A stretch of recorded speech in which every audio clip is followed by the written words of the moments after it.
Ridhonya Allah ada pada ridhonya orang tua. Murka bencinya Allah ada pada murka bencinya orang tua. Jika kita ingin mendapatkan ridhonya Allah, maka Allah titipkan ridhonya bagi kita seorang anak kepada orang tua kita. Karena sejauh apa, sebesar apa caramu memuliakan orang tuamu, maka di saat itulah Allah akan memuliakan kehidupanmu. Orang tua itu keramat terbaik dalam kehidupan kita. Ingin pekerjaanmu mudah, muliakan orang tuamu. Ingin bisnismu lancar, muliakan orang tuamu. Ingin rizkimu berkah, jemput keberkahannya dengan berbuat baik kepada orang tua. Demi Allah, tidak akan pernah susah, tidak akan pernah miskin seorang anak yang bisa memuliakan kedua orang tuanya. Kenapa? Karena Allah yang melindungi dirinya. Hadirin yang dirahmati Allah, dalam sebuah hadis yang diriwayatkan oleh Al-Imam Al-Bukhari, disebutkan di sana sahabat Abdullah bin Mas'ud berkata, aku pernah bertanya kepada Nabi Muhammad SAW. Apa yang sahabat Abdullah bin Mas'ud radhiyallahu an tanyakan kepada Nabi? Kata Abdullah bin Mas'ud, ayyul amali ahabbu ilallah? Ya Rasulullah, amal apa yang paling dicintai oleh Allah? Kemudian Rasulullah SAW menjawab, thumma birrul walidain, berbuat baik kepada orang tua. Maka mohon maaf lahir dan batin, jika ada di antara hadirin sekalian yang mungkin sedang punya masalah, sedang punya persoalan, sedang punya kesulitan, maka jemput pertolongan Allah itu dengan berbuat baik kepada orang tua kita. Rasulullah SAW berpesan kepada kita, ridullah fi ridul walidain, wasuhtullah fi suhtil walidain. Ridhonya Allah ada pada ridhonya orang tua. Murka bencinya Allah ada pada murka bencinya orang tua. Jika kita ingin mendapatkan ridhonya Allah, jika kita ingin mendapatkan rahmat kasih sayang Allah, maka Allah titipkan ridhonya bagi kita seorang anak kepada orang tua kita. Maka apa kuncinya? Muliakan orang tua kita, berbuat baik kepada orang tua kita. Karena sejauh apa, sebesar apa caramu memuliakan orang tuamu, maka di saat itulah Allah akan memuliakan kehidupanmu. Allah Subhanahu wa ta'ala berfirman di dalam Al-Quran, surat Al-Isra ayat 23.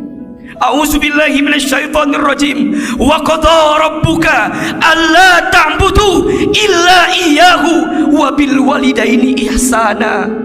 Dan Allah telah memerintahkan kepada kamu sekalian untuk beribadah kepada Allah dan berbuat baik kepada orang tua. Orang tua itu keramat terbaik dalam kehidupan kita. Ingin pekerjaanmu mudah, muliakan orang tuamu. Ingin bisnismu lancar, muliakan orang tuamu. Ingin rizkimu berkah, jemput keberkahannya dengan berbuat baik kepada orang tua. Demi Allah, tidak akan pernah sulit, tidak akan pernah susah, tidak akan pernah miskin seorang anak yang bisa memuliakan kedua orang tuanya. Kenapa? Karena Allah yang melindungi dirinya. Bahkan disebutkan dalam hadis yang lain, apa kata Nabi SAW? Rogi manfu, rogi manfu, rogi manfu. Celaka menyesal, celaka menyesal, celaka menyesal. Siapa? Mereka yang masih bertemu dengan kedua orang tuanya, baik salah satunya ataupun keduanya, tapi mereka tidak bisa mendapatkan surga. Kenapa? Karena mereka lupa untuk berbuat baik kepada orang tuanya. Maka hadirin yang dirahmati Allah, jika kita masih punya orang tua, hormati mereka, muliakan mereka. Wabil khusus ibu kita. Kenapa Ustadz? Iya, satu kali ada seorang sahabat yang bertanya, ya Rasulullah, kepada siapakah aku harus berbuat baik? Rasul menjawab, ummuka kepada ibumu. Kemudian ummuka kepada ibumu. Kemudian ummuka kepada ibumu. Kemudian summa abuka, kepada bapamu. Ibu disebutkan 3 kali, ayah disebutkan 1 kali. Mengapa? Karena ada pengorbanan ibu yang tak dilakukan oleh seorang ayah. Kalau saya seringkali menyebutkan ada 5 air yang seorang ibu keluarkan untuk anaknya yang tidak akan bisa digantikan oleh anaknya. Yang pertama, air ketuban saat ibu mengandung anaknya. Yang kedua, air darah saat ibu melahirkan anaknya. Yang ketiga, air susu saat ibu menyusui anaknya. Yang keempat, air keringat saat ibu merawat dan membesarkan anaknya. Yang kelima, air mata saat ibu menangis mendoakan anaknya. Yang 4 dan 5 seorang ayah lakukan, tapi 1, 2, dan 3 hanya seorang ibu yang melakukan itu.